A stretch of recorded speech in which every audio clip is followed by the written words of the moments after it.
One aspect of it, the one that I find most persuasive, is called the Younger Dryas Impact Hypothesis. And this is a mainstream hypothesis, but it is severely criticized within academia. The hypothesis is that about 20,000 years ago, a very large comet came in from deep space and went into orbit around the sun.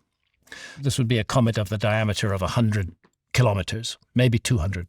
Comes in, gets captured by the sun's gravity, goes into an orbit. That orbit crosses the orbit of the Earth. It would be very bad if you did, but very low. Once comets are caught by the gravitational field of a very large planet or of a sun, they start to break up into multiple parts. And this is what happened to the Younger Dryas comet. Instead of being a single bullet, it became a shotgun blast. It became thousands and thousands of objects, of which we've catalogued quite a lot. Numbers of them. Comet Encke is the best known bit of that former comet. Many of the academics who look at this think that Comet Encke, which is about 6 kilometers in diameter and which does cross the orbit of the Earth, they think that that was the source comet. There were many other bits as well. And 12,800 years ago, 12,860 approximately, the Earth went into a storm of these fragments. None of them big enough to compare with the object that wiped out the dinosaurs 65 million years ago. They found it in the west coast of North America, they found it in Belgium, and they found it as far east as Syria.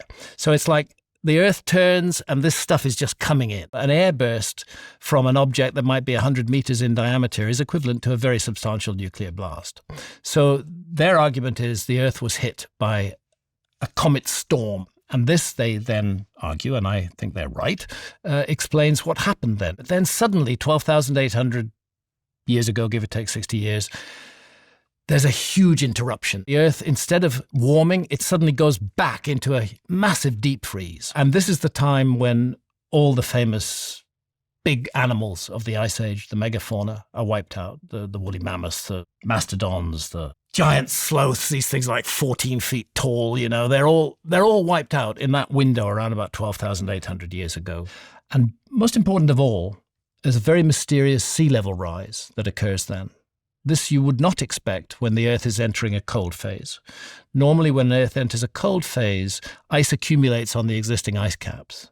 It doesn't melt and go into the sea. So the next thing is, how do we explain this sudden rise in sea levels at the beginning of Younger Dryas? It shouldn't have happened. Comet theory explains it perfectly. The mass, the impact, the heat, the air bursts, that would have been enough to send the ice sheets into meltdown and to cause this pulse of meltwater. Then the freeze sets in,